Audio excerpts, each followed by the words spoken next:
नमस्कार, मैं हूं आपके साथ उमा पाल और आप देख रहे हैं स्टार न्यूज प्लस। आइए अब रुक करते हैं आज की कुछ खास खबरों पर। तब तक आप बने रहिए मेरे साथ स्टार न्यूज प्लस पर और हाँ, चैनल को लाइक और सब्सक्राइब करना ना भूलें। धन्यवाद।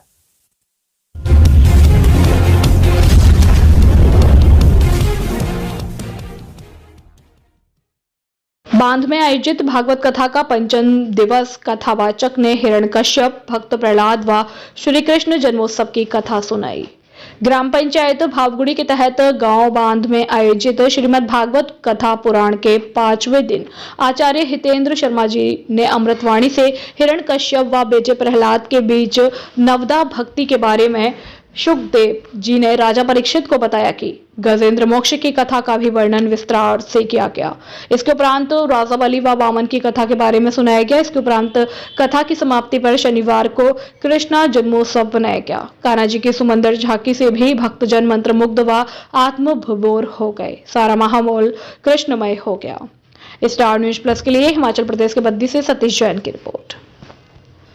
भी नाच रहा, हम भी थोड़ा इसके साथ आनंद कर लेते हैं। जीवन भर पाप ही कमाया, थोड़ा पुण्य भी कमा लेते हैं। भक्त भी नाच रहा, बच्चे भी नाच रहे और गुरु जी भी प्रहलाद के साथ खूब कीर्तन करने लगे और बड़े बड़े नेत्र करके प्रहलाद बच्चों से कह रहे हैं, मित्रों देखो देखो, गुरु जी भी जानते हैं कि सच्चा नाम नारायण का ही, वो भी नाच रहे हैं। सब बड़ी मस्ती से नाच रहे हैं। इधर महलों में हिरण्यकश्यप ने मन में विचार किया, जरा खुद चलकर देखो कि विद्यालय में क्या पढ़ाई हो रही है। दो चार सैनिकों को साथ में लेकर हिरण्यकश्यप विद्यालय में पहुंचा तो क्या देखा कि गुरुजी भी नाच रहे, प्रहलाद भी नाच रहा और बच्चे भी नाच रहे। मन में विचार करने लगा हिरण्यकश्यप, मैं भी सोचूं मेरे इस सुंदर वन में ये बबूल का वृक्ष कहां से पैदा हो गया। अरे गड़बड़ तो गुरुजी ने कर रखी है, अरे गलत पढ़ाते हैं ये। और जैसे ही गुरुजनों ने, सब मित्रों ने, प्रहलाद ने हिरण्यकश्यप का दर्शन किया, इधर हिरण्यकश्यप आग बबूला खड़ा हुआ है सामने। जो कीर्तन हो रहा था वो सब मातम में, सारा चारों तरफ मातम ही मातम छा गए। और इधर जितने भी बच्चे थे, जितने भी बालक प्रहलाद के मित्र सखा थे, वो तो बालक के उस प्रहलाद के पीछे लाइन बनाकर खड़े हो गए। कहने लगे, प्रहलाद तैने कहा था कि हमारी रक्षा नारायण करेगा, अब इस हिरण्यकश्यप के भय से हमको कोई नहीं बचा सकता, इसलिए तेरी रक्षा के लिए नारायण आएगा तो हमारी रक्षा भी करवा दे। डर के मारे भक्त प्रहलाद के पीछे सब खड़े और गुरु जी भी प्रहलाद के पीछे खड़े हैं। बोली बांके बिहारी राज। गुरु जी भी मानो मनी मन प्रहलाद से कह रहे हैं, प्रहलाद जब सबकी रक्षा करेगा तो हमारी भी मुंडी बचा लेगा। और इधर हिरण्यकश्यप मन में सोचने लगा, जोर जोर से कहने लगा, अरे मूर्ख, बीमारी बहुत फैल गई मुझे लगता है।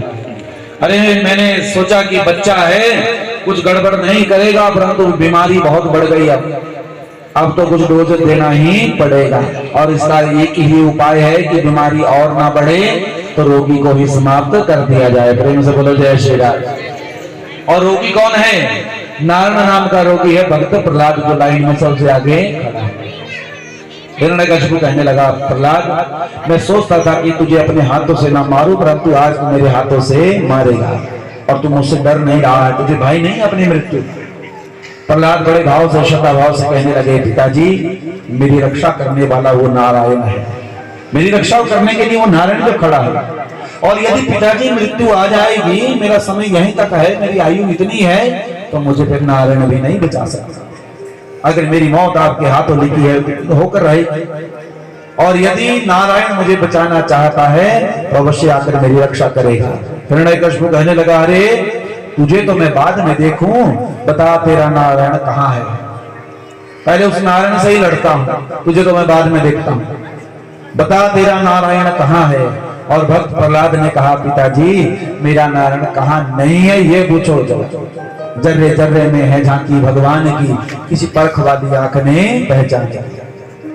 उस नारायण को तो वो कण कण में विद्यमान है, कोई परखी हो, कोई पारखी हो, जिसकी नजर भक्तमयी हो, ऐसी नजर ही उस भगवान का दर्शन कर सकती है।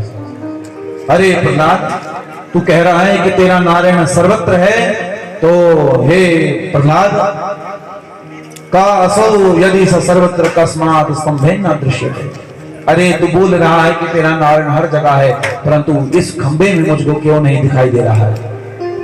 पिताजी से कहा प्रहलाद ने, पिताजी इस खंबे में भी मेरा नारायण है। अच्छा, इस खंबे में तेरा नारायण है? और प्रहलाद